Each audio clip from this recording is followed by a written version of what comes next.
Hey Trey, can you tell us a little about your car? Sure. This is a 79 MGB. It was imported into the United States at about 1979 and ended up in California. I bought it from the second owner. The first owner had bought it for their son, who didn't like the car at all.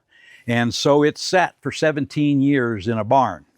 And that's where the second owner bought it from, this barn find. He did a lot of work on fixing it up. He had it painted and a lot of engine work done because it's been sitting for 17 years, idle for a while. And then just about near the end of the restoration or whatever, he broke his back. And he said to me, I can't even get into my wife's SUV comfortably. So getting into that one just doesn't work for me. So I just got to sell it. So his loss was my gain. I put it on the back of a trailer and brought it back here to Arizona, where we had moved just a couple years before. It's a fun car. It handles really nice. It got a small engine, a 1600cc engine.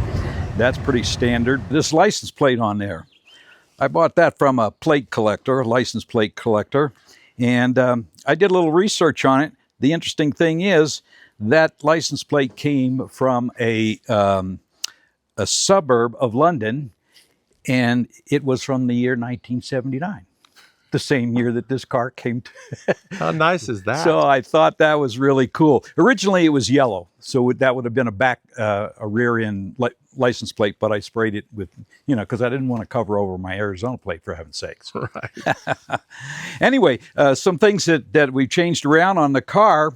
We used it a lot for semi-local car trips and stuff. We'd go to Colorado, we'd go to Nevada or Utah, and it was okay, except, it's a small car, and in the summertime at least, which most of the Southwest is summertime all year, it gets a little warm. So I was looking for a way to cool it off for my wife. The top could be off. That would cool it off pretty good, but it would mess up her hair. So we didn't want to go that direction. So one of the things I came up with was I found that Moss Motors had someone produce a supercharger. And so I had my local mechanic here put that in. Boy, did that make a difference. The only problem was once the supercharger was in, there was no room for a Restomod or anything like that kind of air conditioner. So I never got really what I was after, but I got a lot of more performance. I imported from the UK actual 5-speed transmission. It's not 4 in overdrive, it's 5-speed. And that has really been a blessing, particularly if I'm on like the I-17 or something like that, because it really goes. I mean, it'll do 85, 90 miles an hour without any problem. And it hauls the hills just fine. I had a Vitesse 5-speed transmission imported from the UK. The Vitesse, supposedly, this is what I've been told, is a modified Mazda. It's 5-speed. It's not 4 in an overdrive. It's a full 5-speed. And it does amazing things, especially when coupled with that supercharger, because I can be on the freeway and it handles the hills real well. Also gets me better gas mileage, of course, too, when you're in that 5th gear, because it drops down to maybe, 2,400 instead of being 3,000 if I'm with the standard transmission 4th gear. So that's really been a help, too. And a lot of little things. I've improved lighting. We got halogen lights and that kind of thing. Things that make it a little nicer to handle, a little easier to work on, and they've all been pretty good. I've been fortunate to work with a couple of really good mechanics, and it's not easy to find somebody that'll work on this car, for example. One of the projects I need to do now is to replace the pinion and crown in the rear end there, because it whines like heck. When I'm doing 85 miles an hour, it whines so loud that we can't carry on a conversation in that small little front seat.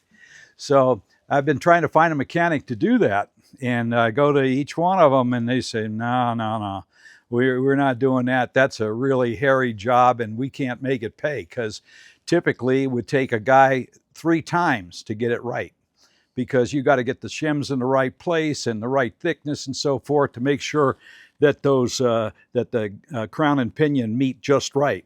That's why you have that whine, because they don't. Over time, it's worn away, and so you've got the space in there, And then when you step on the gas at high speed or something like that, meow, you got this cat in the back seat. A lot of the common things like tuning up and that kind of thing can be handled readily by, any typical mechanic, but you get into those very difficult ones and things get a little dicey. We were trying to find out the right setting for the supercharger. And we both contacted Moss Motors in Goleta. They're a supplier of a lot of British parts, and asked about it. And they gave us a little rundown on it and sent us a little information. And sure enough, for some reason, a previous mechanic had set the timing at 5+. It was supposed to be 13-.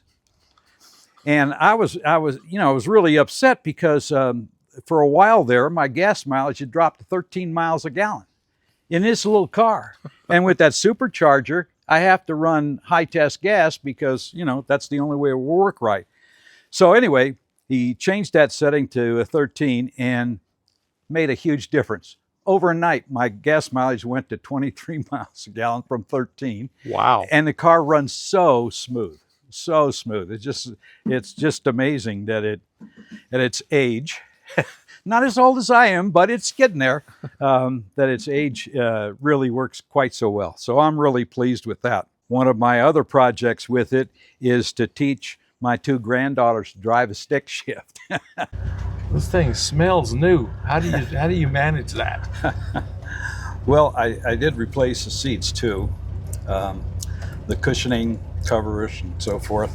That was another lengthy project because I pretty much had to take everything out of the interior to do that. Also replaced all the rugs and that kind of thing. So that's just another thing you do to dress it up a little bit.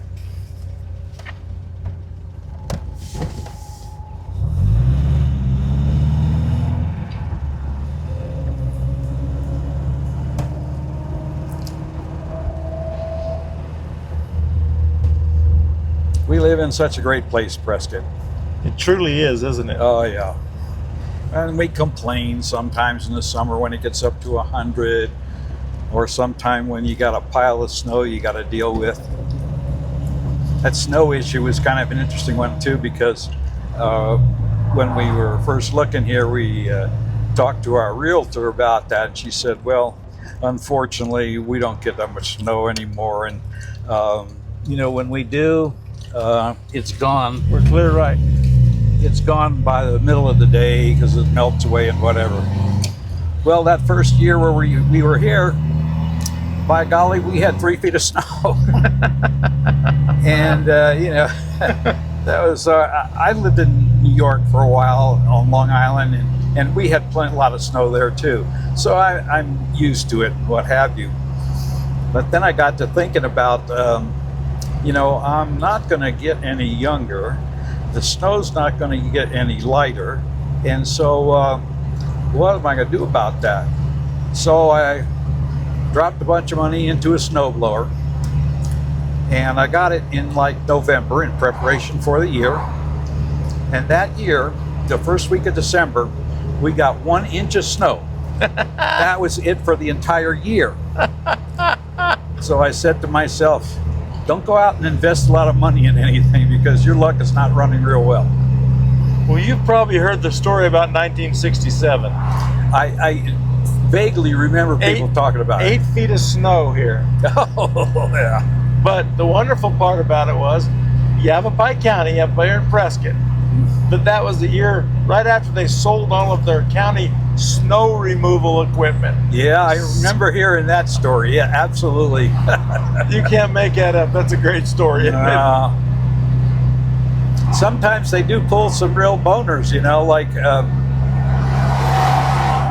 about 4 or 5 years ago, the city was experimenting with gravel on the road for icy conditions and whatever. Yes. And they had an experiment going on in the city yard.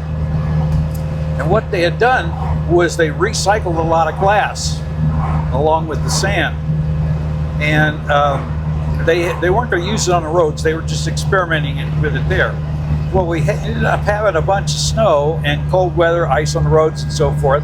And they didn't tell all of the maintenance workers what was going on. So one of the night guys was filling the trucks to go out and spread the next day. And he put this stuff in the trucks. With glass. With the glass, yeah. Oh. And in our neighborhood, actually. Oh. And it was quite sparkly, even when the snow and ice all melted away. So eventually they had to come out and clean it all off. But it was, an excellent example about why you need to be careful with communication.